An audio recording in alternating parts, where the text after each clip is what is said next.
Good evening, White Sox fans. It is Wednesday, April 2nd.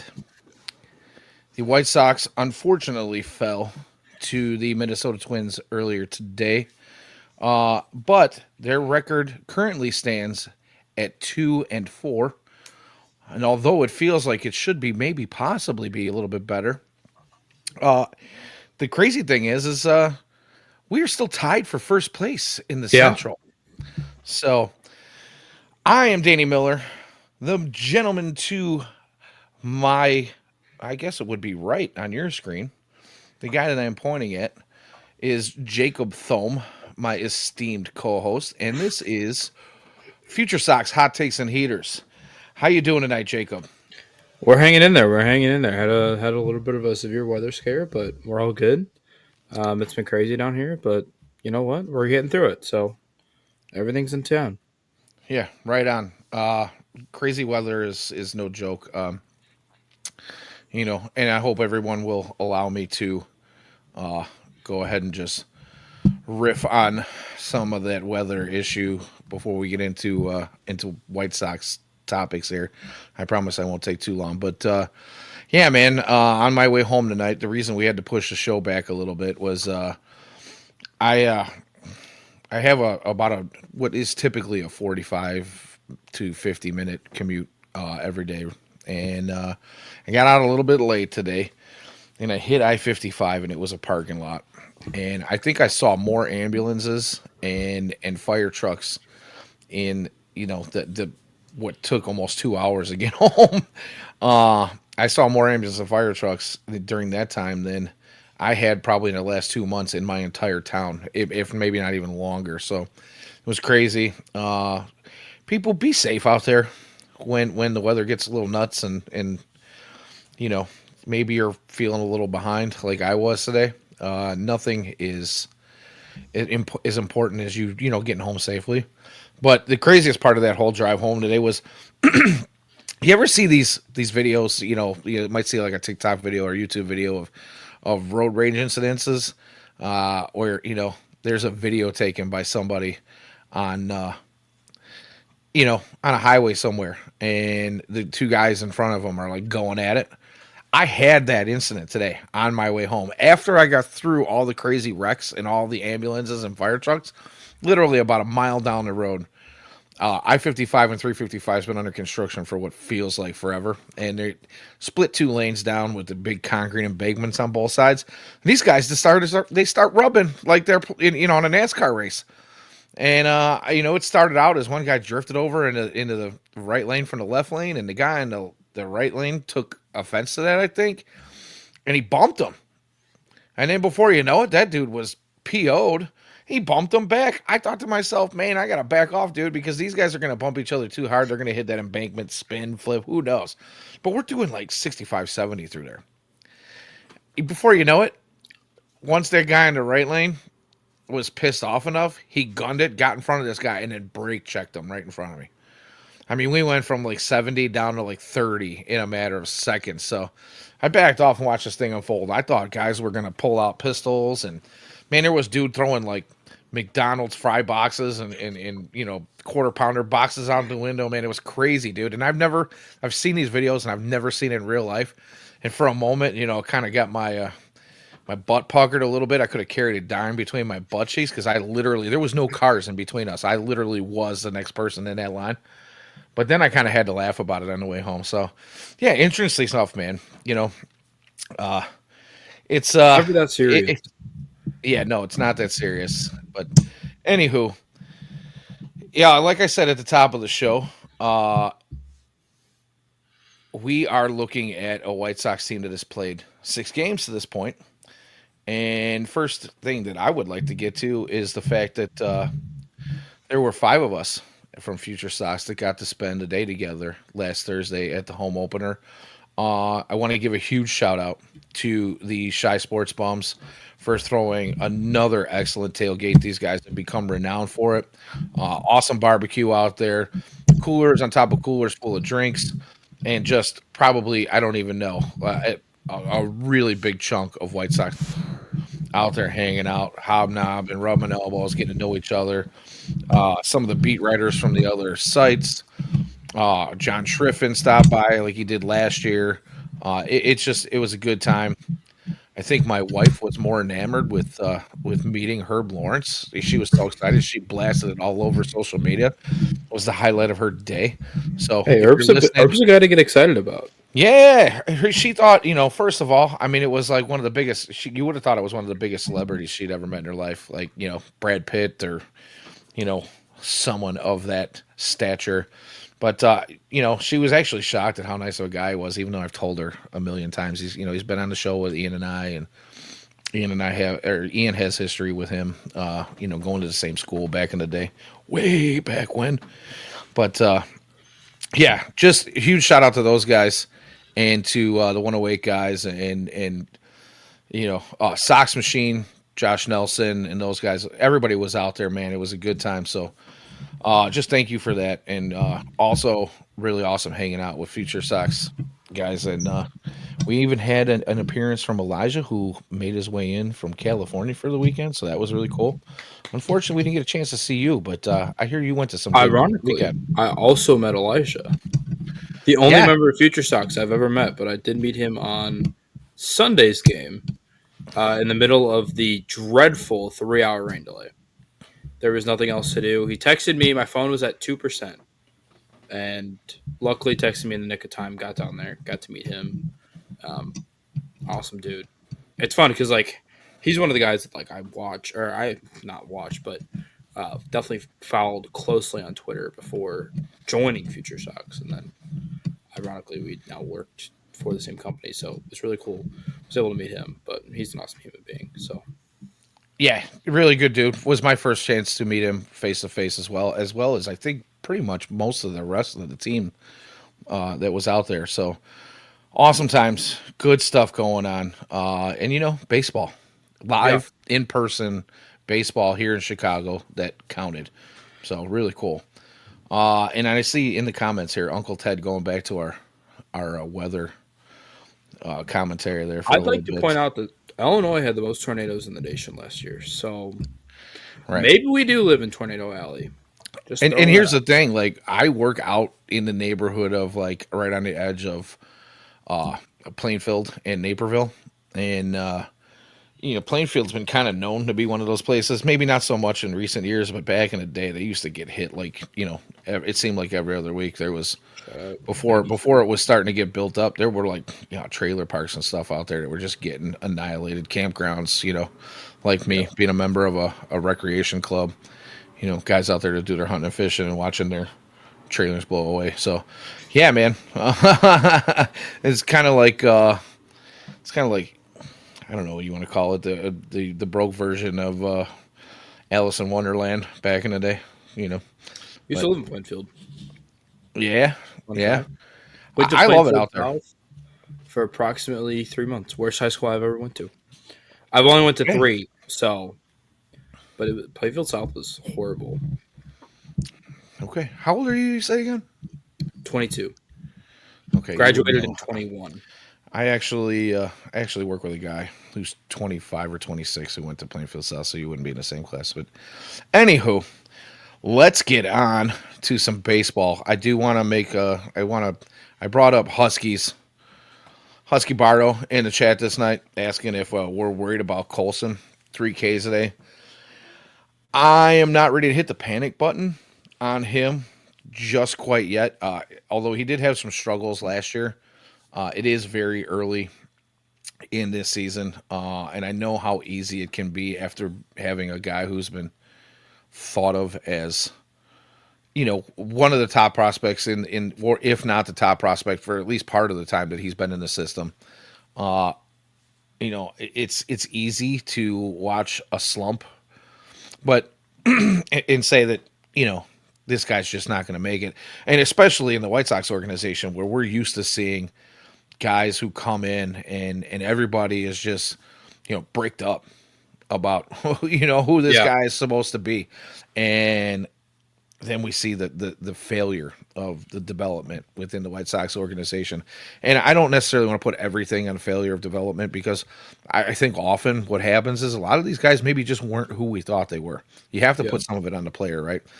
I think maybe Colson's pressing a little bit because he did start out where he was moving up through the system rather quickly. And he might be pressuring himself to kind of be that guy that he's been told he is.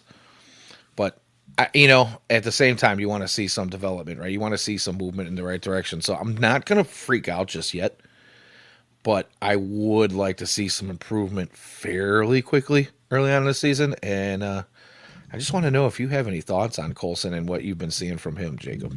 Yeah, I mean, the dude's got 12 Ks and 17 at bats. Like, there's definitely something to be concerned about there. I'm worried. I don't know if it's, I don't think Colson Montgomery magically learned or forgot how to hit overnight. But the thing that concerns me is the back injury. Like, that can mess you up. There's been plenty of baseball players who have had back injuries, and it has derailed their careers. And I'm not saying that, that's the issue right now, but if he truly is having issues with his back, like, you know, yeah. You know who that guy represents, right? That's Twinkie the Kid right there. Yeah. I did Yohan not know. Moncada and his back Oh, injuries. Which you know what, by the way, since Yohan's not part of the team anymore, and he did kind of do a little bit of damage to the White Sox during that home opener series. I'm just going to go ahead and retire this from my display behind me as we speak. No offense to Yohan, I hope the best for him, but yeah, it's time for that to go. So, yeah, but I mean, it, like, it's a tough situation because you have a guy with a back injury, and we've seen it before. Y'all, Makonda's a great example. It can be concerning. yep, it definitely is. And Robert says here in the chat that not hitting is one thing, but not making a lot of contact, or if any, is another. And I will agree with that. I've been hearing a lot of talk about Colson having a long kind of looping swing. There's other people that say he's kind of developed a hitch. I have not had the opportunity to go back and like look at some of the old video on him. I would like to do that maybe and see kind of where he was early on and compare that to where we have been the last year or so, and kind of get a better idea for myself. Not that I'm some major hitting instructor or anything, but it's also a situation where I think the White Sox organization has obviously made some changes in personnel and brought in some people who they feel like know what they're doing and can kind of help these guys work through these things. So I hope that's the case, and maybe Colson is got something going on in the swing that wasn't there before. I would think that if it was that bad, that it's going to be the project that they're working on. But we can only use that he was younger than his competition at that level, than the average age of the competition at that level for so long, because now he's been in AAA for a little bit. The average age is starting to catch up to him. And there's only so much time where you can say, okay, he's either going to develop or he isn't. And that whole development isn't linear thing likes to kind of poke its head out every now and again. But again, I'm willing to give it time because we do have some, new hitting instructors within the organization that I think probably going to focus on getting this guy right while he's still young. But again, I'm going to leave that to the professionals. Yeah, we'll see what Ryan Full's got for him. Right on. So you, sir, because I have been so busy, have picked up some slack for me this week, which I really appreciate. And you kind of came up with a timeline of some discussion points tonight. So I'm going to let you kind of take the lead on that because I'm absolutely fried. I've been putting in some insane hours and I've had a lot of information thrown my way. So you run with it and I'll just kind of chime in as we go. Yeah, so, of course I write this today. I'm sitting somewhere and just sitting at work and I'm starting to, type this out, getting ready for the show tonight. First point, starting rotation. Sean Berg gives up 6 earned today, but it's been a great start for the starting rotation. I've mentioned this on the pod. By the way, my season long predictions. I came in last week, and I was like, White Sox are going to be at least tied for first coming out of the first weekend. They're still tied for first technically. I said the top. I said the pitching rotation or the pitching staff is going to be top 20 in team ERA. They're near the top. Obviously, they give up 14 in the last 2 days, which is not helping that statistic at all. Um, and then I said some other things that I don't remember right at the moment, but I do remember I said those two things, and those two things are looking really good right now. Anyway, getting back to the starting rotation, they were fantastic. Obviously, Shane Smith makes his debut yesterday. He looked great. You had the series against the Angels, which I know it's the Angels, and there's not a ton there, but like they made Mike Trout look bad, which is impressive. So Burke obviously looked good on opening day. Struggles in this one earlier, but then Cannon has a great game. Martin Perez absolutely shoves for solid 7 innings. So I think there's a lot of intrigue now with the starting rotation, which is good because there's not a ton of options uh, immediately ready to come up because I feel like every single option that was ready has gotten Tommy John. So um, excited for the starting rotation. I'm glad it's going in the right direction. Obviously, Burke has a tough start today, but excited to see what we got going on after this. Yeah, the whole Burke thing today, I was able to kind of catch bits and pieces of the radio broadcast. And I did actually catch like the last 2 innings live on my commute home, 2 or 3. And I just kept hearing about how Burke, kind of got tagged with a comebacker in the back of the knee. And you just wonder if that maybe, played a part in his role in what, putting guys on, giving up dingers. I know Venable came out and said after the game, or he was asked at least in his post game, if there was anything that required any kind of imaging. He said no, but he did say he was pretty sore and he was probably going to be pretty sore for a while. It was a hard hit and it was in a tender spot. So we hope that that is not something that lingers, because if we get the guy that pitched on opening day, now granted it was an Angels lineup that is not fantastic from top to bottom. They've got a couple of their guys that they can lean on, but there were also some questionable, I don't want to say holes, but some questionable spots in that lineup. But I mean, just fantastic to come out there and do the things that were done at the home opener.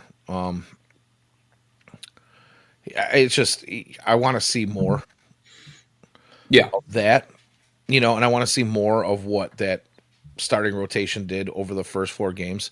It is unlikely that you're going to get your top 4 guys give up no earned runs right. throughout the season, right? It's a near statistical impossibility.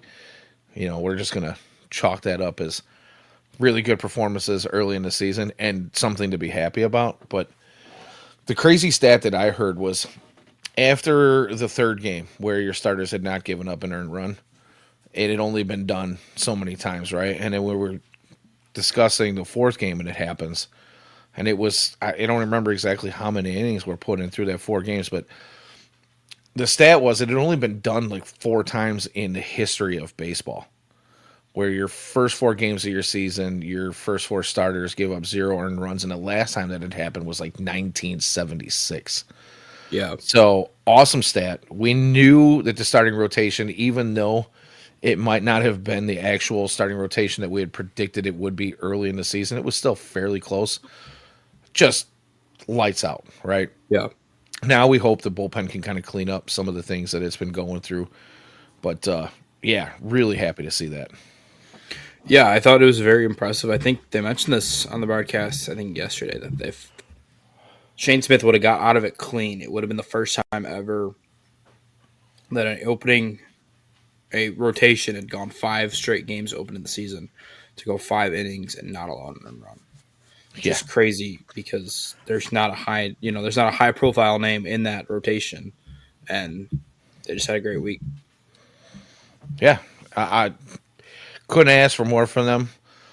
Unfortunately, there were some offensive struggles in there. The White Sox are the only team in the Central that have a plus differential right now, which is awesome offensively. Although that most of that offensive output comes in the 2 wins Right. and the 4 losses. Although a couple of those 4 losses were rather close or within range at least.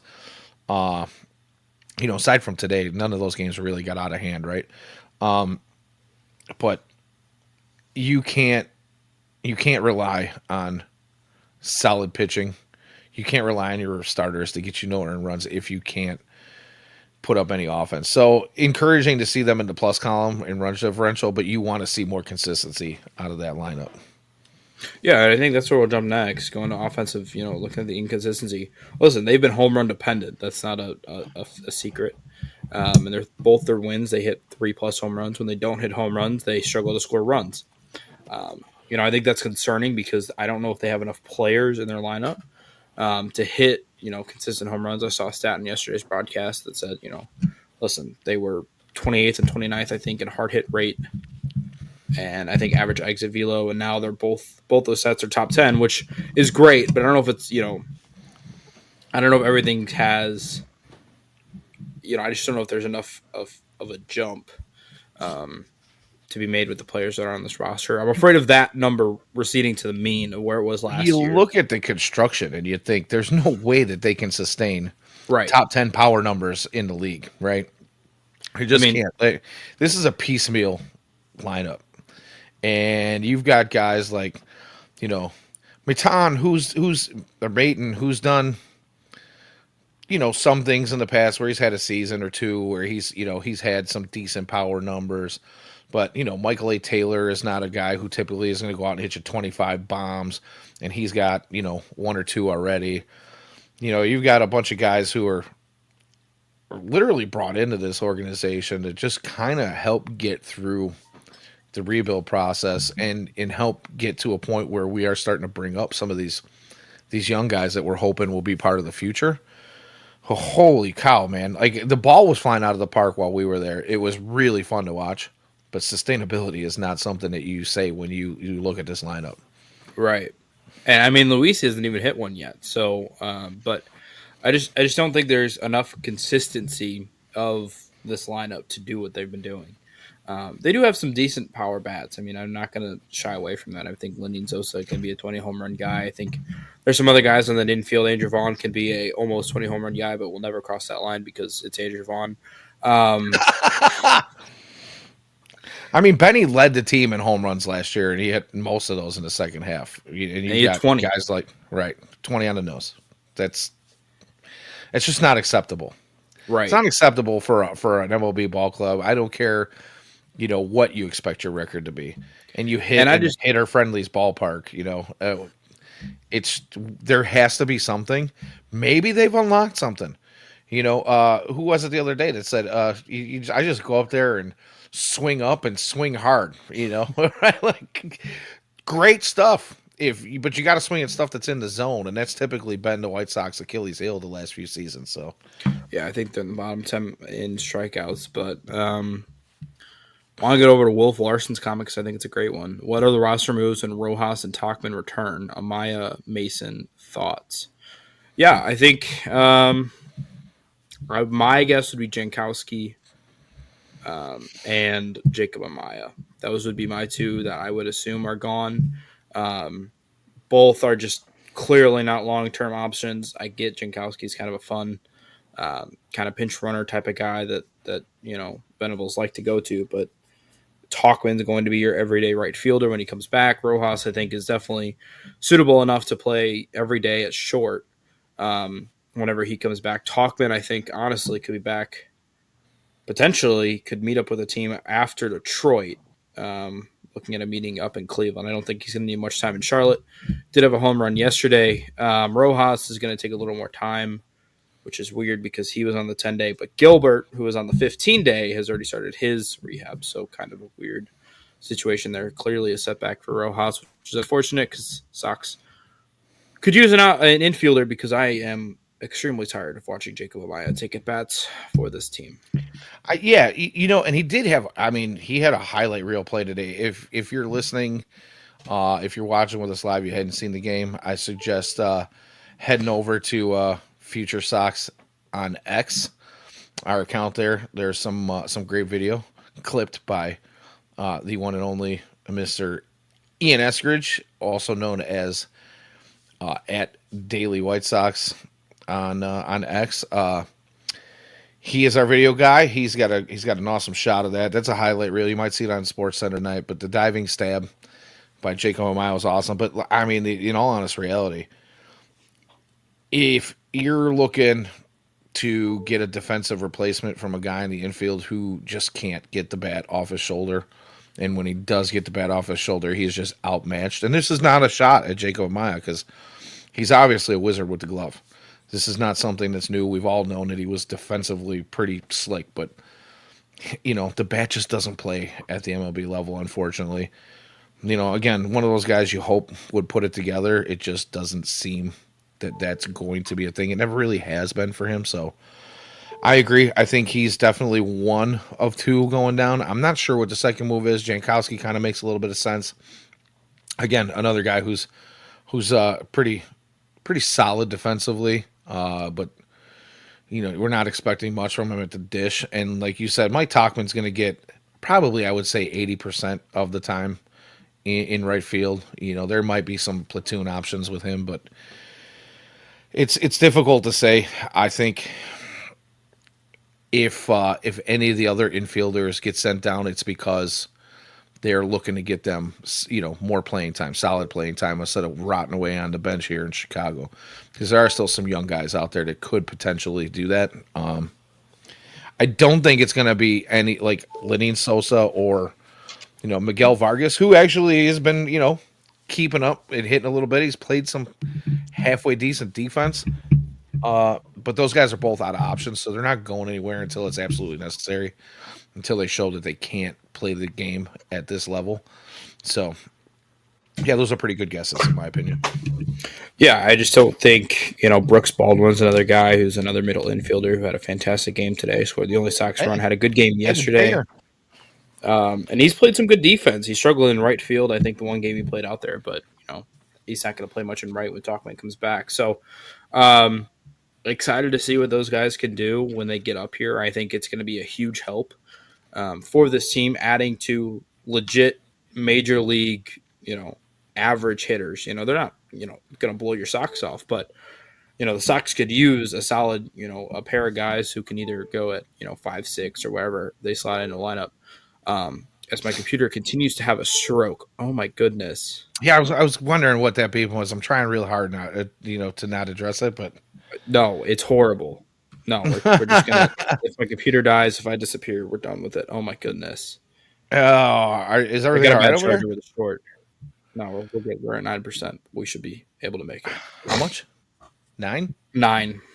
9, and we probably got about in the neighborhood of 30 minutes to go. So, no, tots and pears, dude. Yeah. If not, we'll just we'll go with the annoying. Hey, man, I can fly solo for a little bit. It's all good. So, I'll watch it. I'll make sure. But yeah, right on. Getting back into it, I think it's huge for the offense to have two legit major league hitters, which Jacob Amaya and Travis Jankowski at this point of his career are not. Listen, I don't blame Chris Getz for having Jacob Amaya in there. I think makes sense. Defensive guy, you knew what you were getting with the bat. But yeah, it's been a rough start for him, to say the least. And excited to not see him watch. Excited when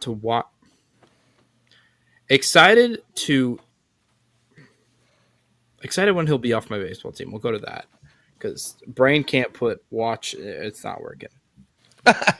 Dude, listen, I told you at the top of the show, I am absolutely fried. I have information overload and a lot of work to do to not only improve myself, but my department in this new job that I took over. So the brain fry is real, and I am with you 100%. So we're gonna fight through this thing together.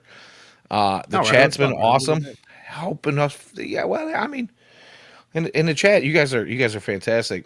Batista here, David Batista, telling me we're gonna have I'm sorry, is it barista? My bad. See, I'm right there with you. I'm fumbling and bumbling, and we're gonna. He's fumbling. He's bumbling. He's rumbling.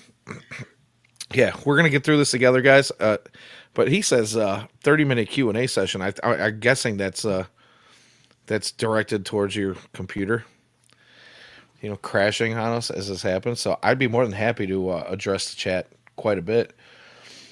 And Yeah, these are your questions. We'll answer them. you guys are Go awesome. ahead. You guys have been on top of it since we have gone back on the air. So thank you for that. But yeah, you got anything else you want to talk about with the offense? You got some numbers you want to throw around, or you want to move on? No, I think it's they need more consistent hitting. I mean, that's just to bluntly say it. I mean, they'll have 3 innings of greatness like they did yesterday, where they got up to a 3-0 run. They had hits in every inning, and then it'll just fall apart quickly. So yeah, I mean, it like I said, it's going to be helpful when there's two major league ready hitters. I think when you start looking ahead to like, hey, let's look in the future. What does July 4th look like? Adding guys like Kyle Teal, Chase Meadroth, who homered again today. My Droth, sorry, Ian will yell at me. Um, so adding those two guys and a bunch of other players who I'm sure will come up from Charlotte. There's a little bit of a future here, and you can kind of start to see the direction of this team. It finally looks like, listen, last year was horrible. It looks like everything was falling off the rails. It finally looks, for the first time in a while, that things might be on an upward trend. And I say that as the Sox have a 2-4 record, but that's all it takes. That 2 and like we said earlier, that 2-4 doesn't feel like 2-4. It could easily be 4-2 right now. And like you said, adding a couple of guys like Talkman and Rojas, who are guys that can maybe provide a little bit of a spark. I don't know how much they're going to provide, but it leaves much less of a hole in the lineup in each of the two spots that those guys are going to fill. And when you've got those closer games where you're losing by a run or two only, maybe you start to put a couple of those in the win column instead, and we're looking at a completely different outcome. The other thing that I asked you if you had any numbers you want to throw in, and I'm kind of glad you didn't, because I listen to other podcasts. I watch Sports Center. I try to watch. I'm listening to the radio, trying to just take in as much as I can. And everybody and their brother out there is doing the way too early numbers, and what can you glean from that? And my thought exactly is it's too early. None Yeah, of this really means anything. You don't know. These ball clubs who are spending almost every waking minute together for the last 2 months in Arizona and then coming here and playing live baseball, I don't know if they are really sure 100% who they are as a team right now. They're going to come out and tell the media. They're going to come out and tell the fans, this is our identity and this is what we're striving to do, because they have to. They don't have a choice. right. The media is asking these questions. Everybody and their brother on the socials is talking about these kinds of things. Who is the team this year? Who did we get in free agency? Who did we spend money on? Who did we release and let go? In the White Sox situation, it's like David Barisa says in the comments here. How much of an upgrade is Will Venable? Because really, that is the biggest move the White Sox have made in this past offseason is Will Venable and the staff that he hired to help turn this ball club around. So, when it comes down to numbers, I don't want to get into it. Not yet. Right. Not yet. Again, in the chat, it'll be too early at the end of May. I think that's probably a better barometer, though, because now you've got the full month of April and May under, in the books, and you can kind of see who's who and what's what. And there's going to be movement on this roster, aside from just guys like Tachman and Rojas coming back. There's no doubt in my mind there's going to be movement throughout the minor league system at that point. Because you get to the end of May, you're getting into early June. You're only a month away from the break, Right. right? Or just more than a month away from the break. So if you don't have an identity, or at least the semblance of identity at that point, I think you're probably you don't belong in the job that you're in. So I won't disagree with what David's saying, but I will say that there should be at least signs of what this team's going to be at that point. And again, maybe they're not the greatest signs in the world. It's not like we're looking to be world beaters. We don't expect this team to be winning the division or even getting a wild card. Stranger things have happened. But the question being is Will Venable it? I'd say it's definitely the biggest move that they've made. And it does have totally different feel early on in the season. I think he was able to get in here and get into some guys' heads and make them feel like they belong in a conversation of winning baseball. And you just kind of curious is like, what do you feel? Do you feel like this thing has been different to you at all? Do you come into the league with the same kind of dismay you had last year into this season? Yeah, I think. Listen, I'll say this right now. I think obviously opening day was fun, right? Um, you know, opening day every day is fun though. Last night I was watching the game while they were up 3-0, before Penn Murphy blew it. And I was sitting there. I was like, this is the first time in a while I've truly enjoyed watching a White Sox game. Like I've truly sat down and like I'm having fun. Like I'm not doing something else. I'm not watching the Sox because I'm a fan and I have to watch them. I'm truly doing this because I enjoy it. Um, Obviously Penn Murphy then blows the lead and it's become a miserable experience again. But like, I wasn't able to watch the game when they went up 9-0. But I don't think that's as fun because you're not in it. But 3-0, Sox were hitting well. Shane Smith is throwing frisbees of changeups, and the team looks like they're having fun, and it just feels like a good vibe. Um, and I think there is. Listen, this is a blunt way to put it. This is a roster, to say the least, that lacks talent. And there's not a ton for Will Venable to work with. And there isn't this isn't going to be, listen, I saw World Series tweets as a joke, of course, but like, listen, this isn't a team that's making the playoffs, but Oh, you know, there were chance of World Series after that yeah, home opener. As I walked back to my truck, it was all tongue in cheek, but we all had a good time laughing at the group of guys who were obviously slightly intoxicated, maybe partaking in too many adult sparkling beverages and whatnot. But yeah, that's a ridiculous statement, and it's all in fun. But the feeling's different. It right. is. And obviously Charlotte gets out to a 4-0 start. I know this is the White Sox show, but it feels like I just said, it feels finally like it's heading upwards. You can see the vision.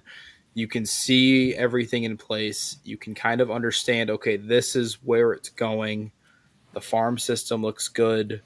The major league club at least has some intriguing players. Last year there was really nobody I had interest in watching. Obviously Luis was kind of someone to watch because he was, just kind of a good player. But like this year, I've Kind truly of enjoyed somewhat rooting. healthy.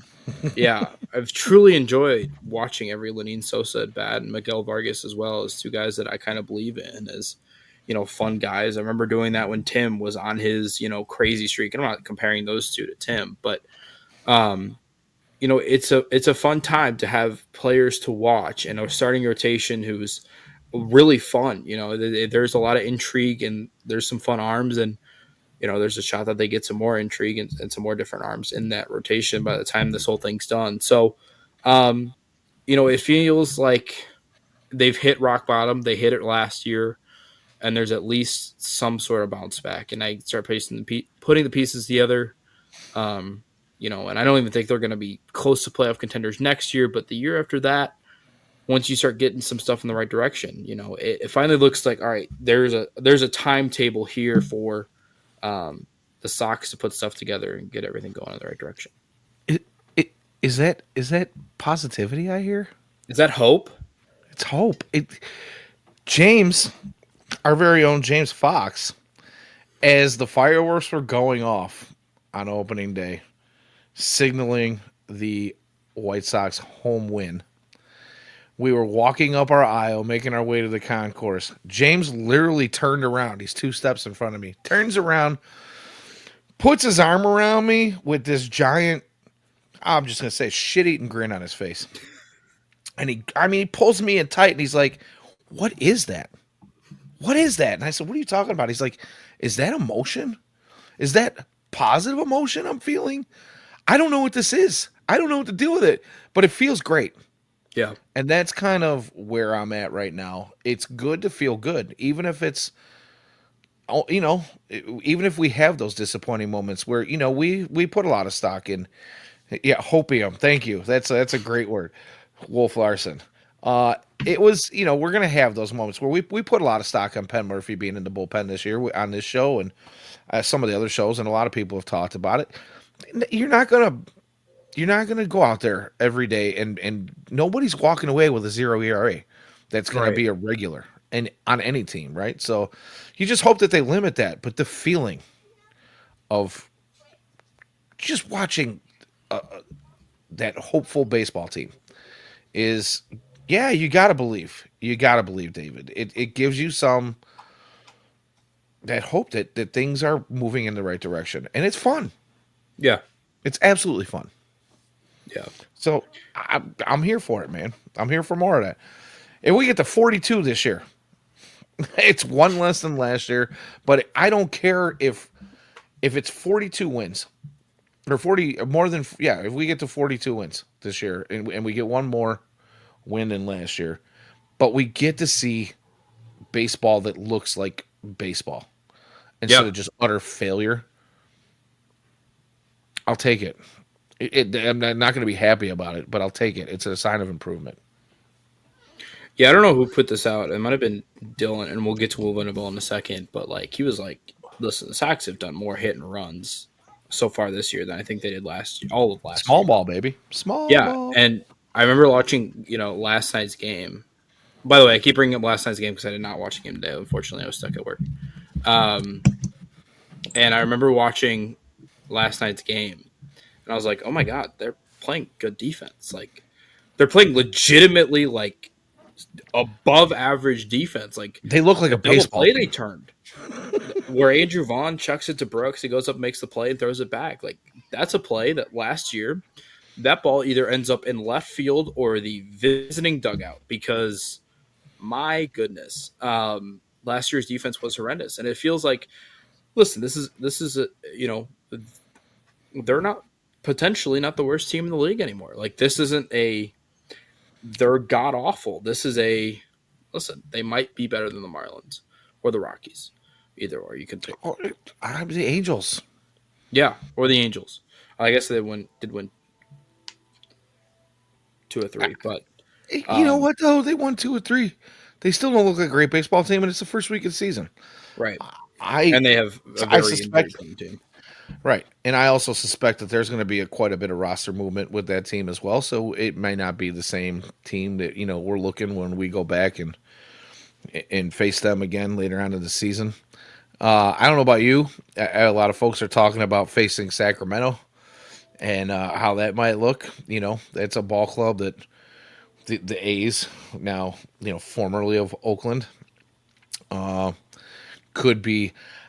Some people say they did make improvements. Other people are like, it's still the A's. I don't know, Right. but we'll see how that goes. I think there's a chance that the White Sox could, at least be just as good, if not better. So it's a I don't know. There's an energy that I don't want to let go of right now. I am Good intrigued monster. for the weather to get better so I can put the game on outside, sit in my yard by a fire. On the weekends when I'm out at the campground, get my bar set up and do that thing and be outside if I can't be at the ballpark, enjoy the weather and just partake in America's pastime. Yeah, I'm also hoping it gets warmer. So when Luis Robert hits a 430-foot home run, it's not caught, not even on the warning track. That ball was destroyed yesterday, and that thing didn't even get a chance to get out. No, no, and Hit a that's few of them. that's baseball in April in Chicago. As the weather heats up, we'll we'll see some things, kind of shift in the other direction. But so, how do you feel about this? Thanks for checking in, by the way, Blank. I haven't seen you in a while. It's good to see you in the chat. So you have any thoughts on his comment, Jacob? Um, yeah, he does. Truly, he does, and I want to give credit to Chris Getz as well. For proper roster construction. Oh my goodness. When there's a lefty on the mound, we play guys who can hit lefties. Shout out Austin Slater. Um, And by the yeah, way, before you continue, I want to, I sometimes forget that we do have a contingent of folks that listen on the recorded podcast version. That question is the manager seems to have an idea of what he's doing. It's weird to think that. And yeah, it is a little weird to think that. So yeah, continue, I please. mean, listen, I think, he got criticized for pulling Shane Smith yesterday. Um, I didn't hate the decision. It's early season. You have a guy who's never been a starter, at least in the major league level. Obviously, he's making his major league debut, but a guy who was largely used as a reliever and was thought to be a reliever, and you're finally stretching him out for the first time. I understand that you want him to power through, but dude had no control.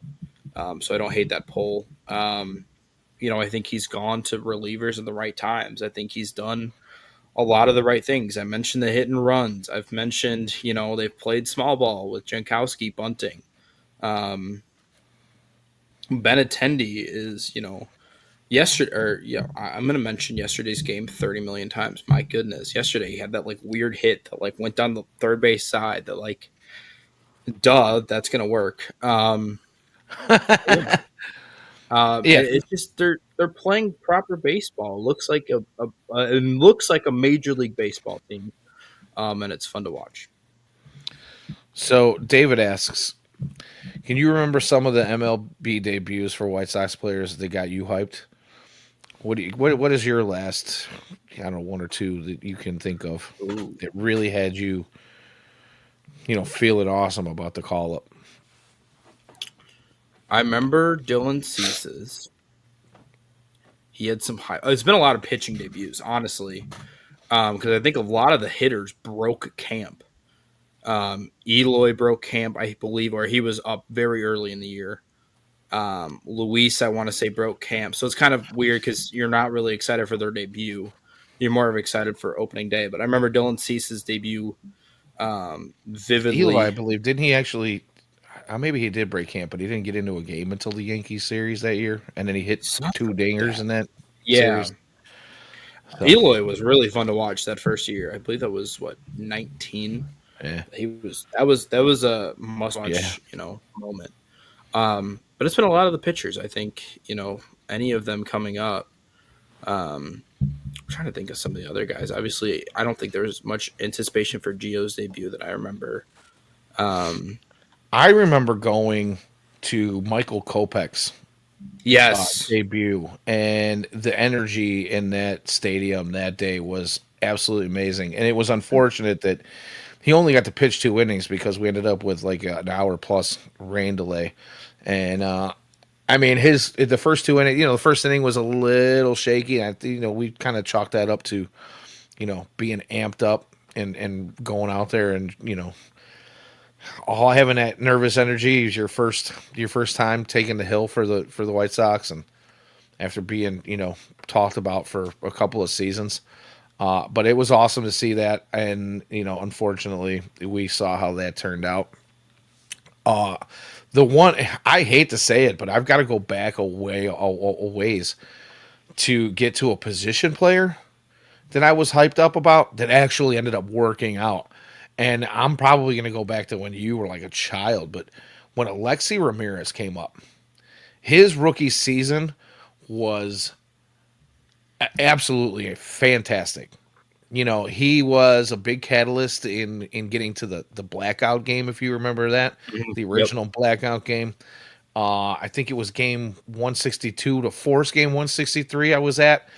Afternoon game, kind of misty against the Tigers, where the White Sox, were battling back and forth, and it came down to like the sixth inning, I want to say, Alexi Ramirez hitting his like fourth or fifth grand slam of the year in game 162 to force 163. Leading all rookies ever for grand slams in a rookie season. That kind of energy, I can't think of a position player that's come up that I've been like, this is the dude. Yeah. Besides Um, maybe Luis Robert, who can't stay healthy. Jose is another one. Obviously wins Yeah. rookie of the year in 14, but that doesn't really count because he was obviously signed to a massive contract out of Cuba. Alexei, by the way, is my favorite baseball player of all time. Fun fact. Really? Loved Alexei Ramirez. Loved shortstops. So Remind me to tell you my story about that game with him, because I've told it on the show before and I don't want to spend too much time. But yeah, Alexi and I actually had a moment together, the really. two of us, in that game, and I'll explain. I don't know. Let's ask the chat. You guys want to hear the story or not? Because I feel like we're getting off topic. But before we move on, I'll give them a chance to respond. But yeah, we actually did have a moment. I'm not trying to take any credit for that grand slam, but I mean, we met eyes. He pointed at me. I pointed at him. He heard what I said. We had that bro moment, and I'll get And into then he that. hit the But grand slam. yeah, like the next inning, or like 2 innings later, his next at bat, basically, he hit a That's grand slam. insane. I might as I'm already halfway there. Might as well just give you the Yeah, abridged let's version. see. Now you got to give us the full story. Yeah, I've told this on the show. It's been a couple years. Somebody asked a question that made me bring it up before, but so during that game, it was last minute that I was even going to that game. I ran into a couple of bar regulars at the bar I used to work at, and I happened to be in the bar talking with the owner early in the morning that day, about some other things. And I was off shift, had no intention of staying and hanging out because it was like 11 o'clock in the morning. And these regulars come in and they're like, "Hey, we got an extra ticket. You want to go?" And I was like, "Heck yeah, I want to go." And then I find out we're sitting in like the second row, about halfway between first base and the right field foul pole. So I was like, "This is even better, absolutely free." Right. And so the game's going back and forth. Sox have a lead, and there was a play, I want to say in the fourth or fifth inning, where ball was overthrown. Canary goes up playing first base. Ball's overthrown. Alexi's at second. If you remember, he started that rookie season where he played second base before moving over to short. He's at second. He grabs the overthrown ball, but he gives up either the tying run or the leading run for the Tigers. And he picks it up probably about 30 feet or so away from me down the wall. And he's obviously frustrated. He's slamming the ball in his mitt and he's cussing in freaking Spanish. And it's cold and misty, and I'm 3 sheets of the wind at this point because we had a Right. couple roadie toadies and something in the parking lot. And all I do is I stand up. There's nobody in row one front. Actually, I moved down to row one and I had my feet up on that concrete wall right there. And that happens, and I just stand up and I look at him. Alexei at the top of my lungs, and he turns around like, "Holy crap, who's this loud guy?" And all I said was, "Get him back with the bat. Get him back with the bat." And he knew, he understood what I said. He looked right at me. I looked at him, and he gave me the, F yeah, finger point. Very next at bat, he comes up, bases are juiced. Sox are either tied or down by one. I can't remember the exact scenario.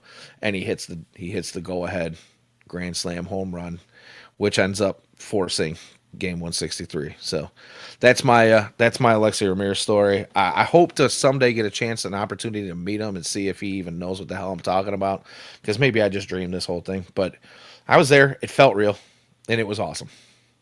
By the way, if you ever want to be hungry, follow him on Instagram. He posts dude, his stories are insane. He's just always cooking food. Makes me very hungry. Looks like fantastic food. Great follow on Instagram, Alexei Ramirez. Right on. Good to know. So sorry if I blabbered on a little bit there, but that's a fun one. No, that It was a was great for me. story. So what else would you like to get into? Do we want to get into some heaters? Sure, you want to get into some hot takes and heaters? Let's do that. Yeah, let's do that. Let's get into it. Let's start with heaters because I haven't thought of my hot take yet, and we'll have to get through that. Lenyn Sosa. I want to start there because I'm a huge Lenyn Sosa guy. Ah, you stole mine, but I'm okay with that.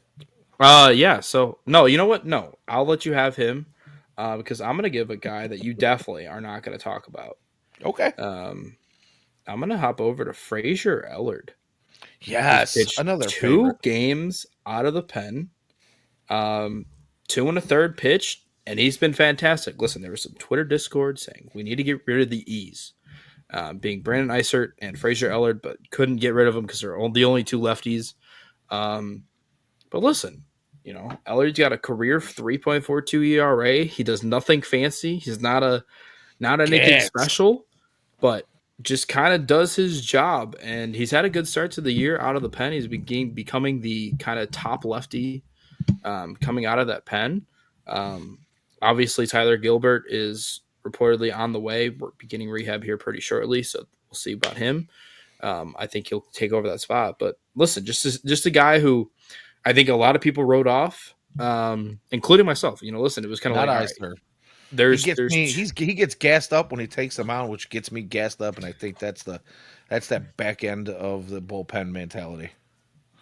but I think there was some discord. And listen, the dude comes out and he has a good start to the year. Listen, only 2 appearances, but a good start to the season for Fraser Ellard, and hopefully a listen. Like I said, not going to be a I don't think anything extremely special, but listen, they'll take a good lefty bullpen arm when you can get one, and a good start for Fraser Ellard. Right on. So I might as well. I mean, the cat's out of the bag already. Right. We're looking at Lenine Sosa, and you know, I have not been shy about saying that I really want this guy to succeed. But Lenine Sosa has put together some pretty good at bats early in the season. He's playing good defense. Uh, you know, I want nothing more than this guy to be successful, only because I've been, a big advocate in his camp from pretty much day one. And I don't want to dive too deep into this because everybody knows how I feel about Lenny Sosa if you've been listening or following at Yeah. all. I mean, you don't even have to follow religiously. You know that I'm just a big Lenine guy.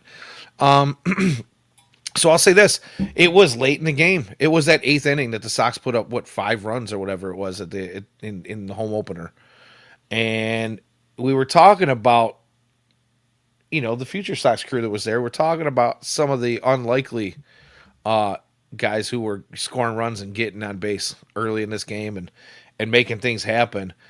And I literally turned and I looked at James and I looked at Steve Sleepy and I don't know if Ian heard me, but I was like, man, I'm like, you can't be mad at seeing some of these guys who are performing now.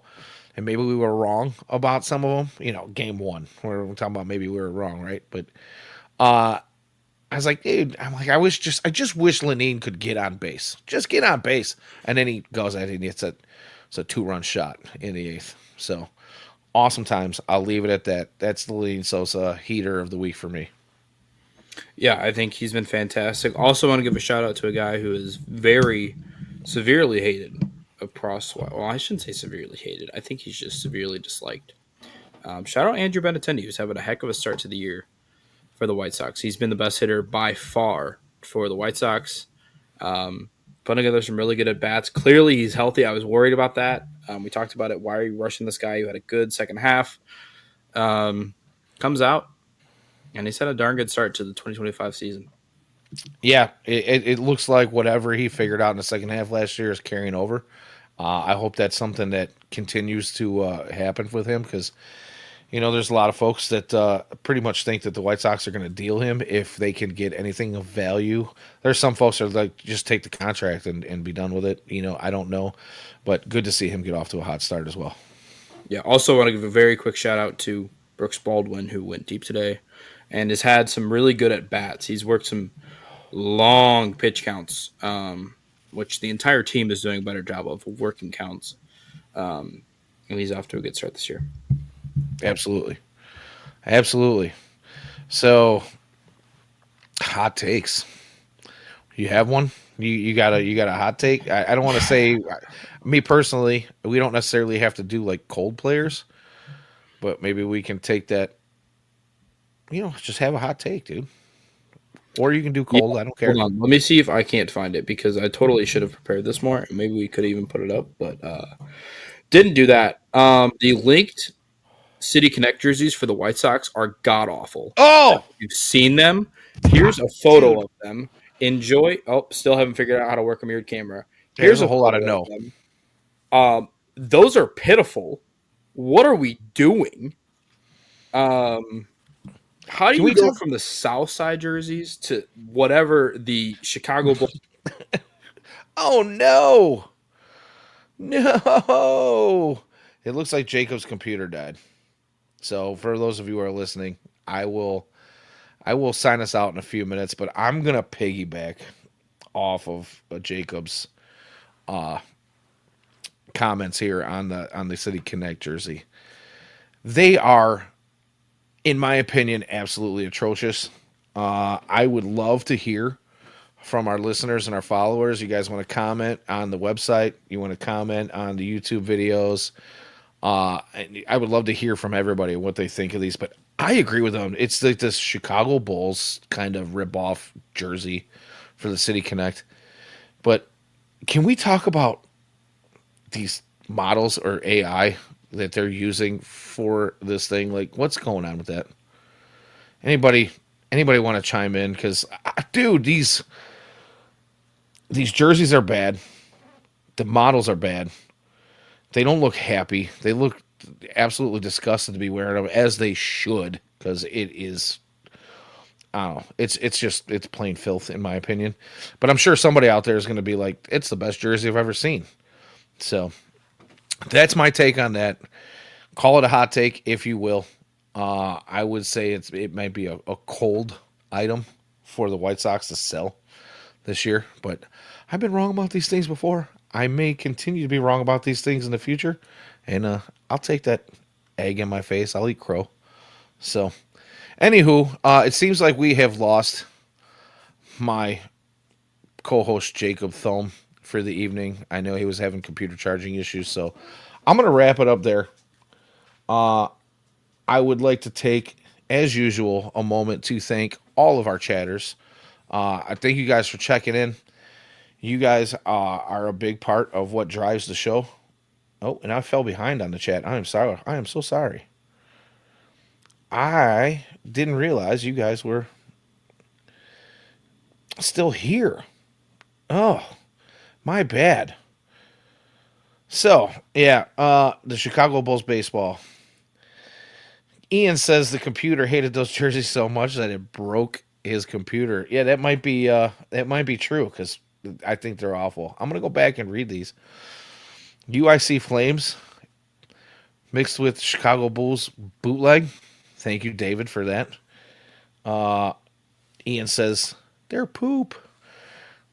Blank Name says they kind of look like Indians uniforms. They do. I agree.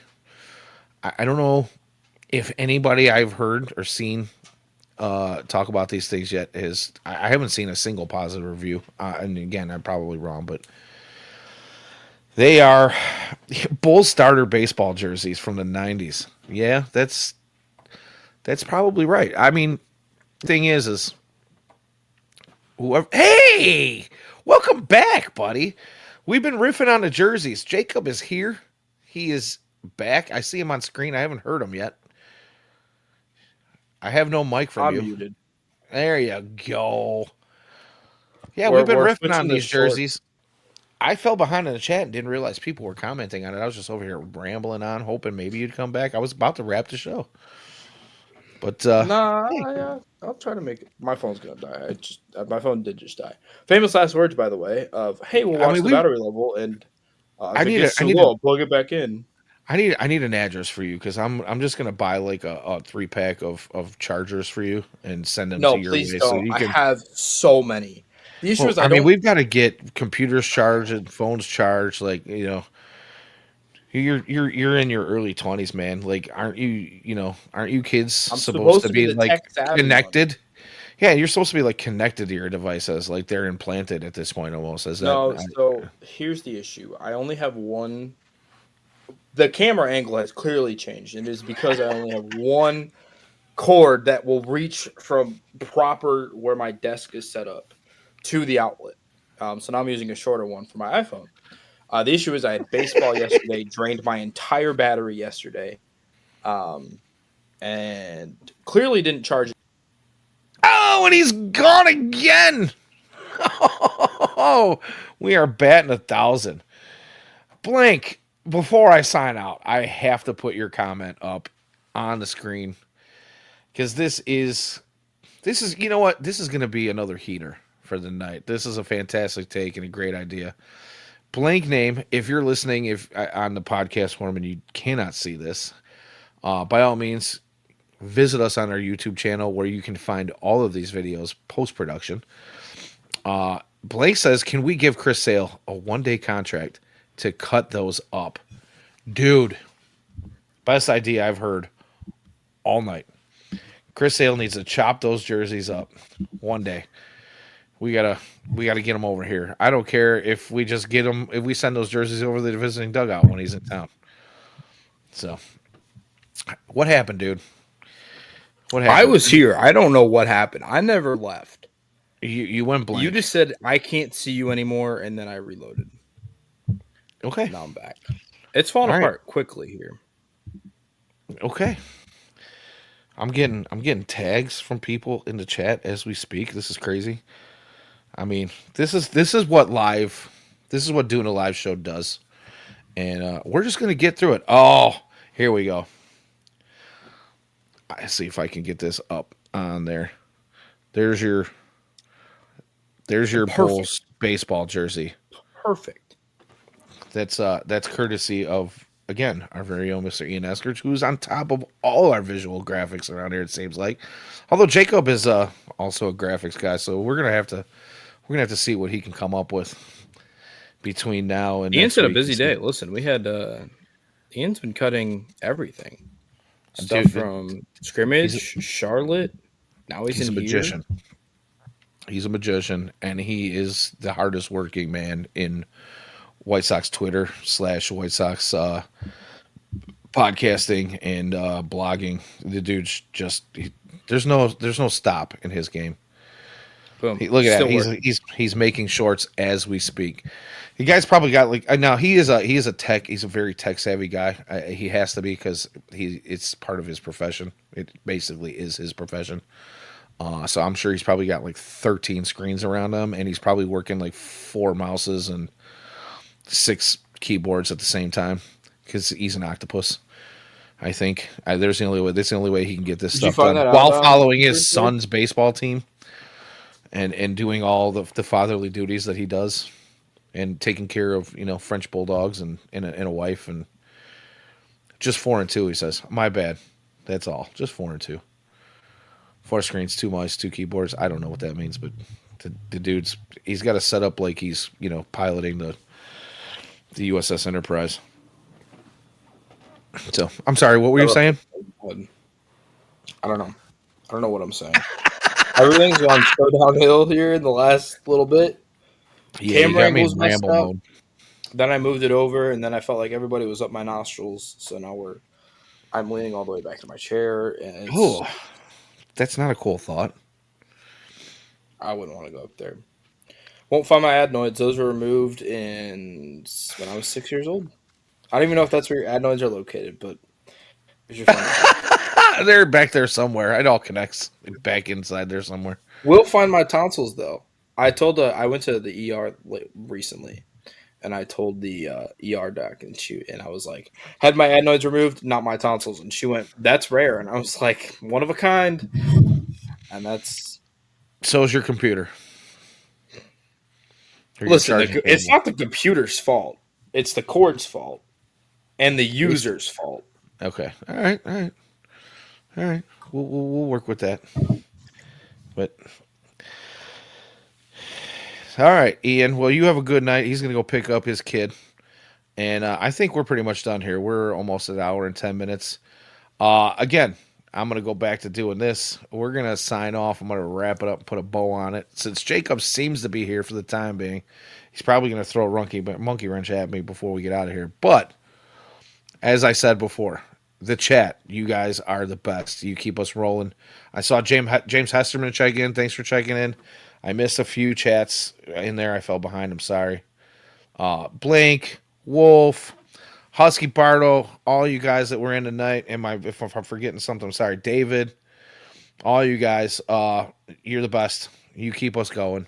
We appreciate you very much.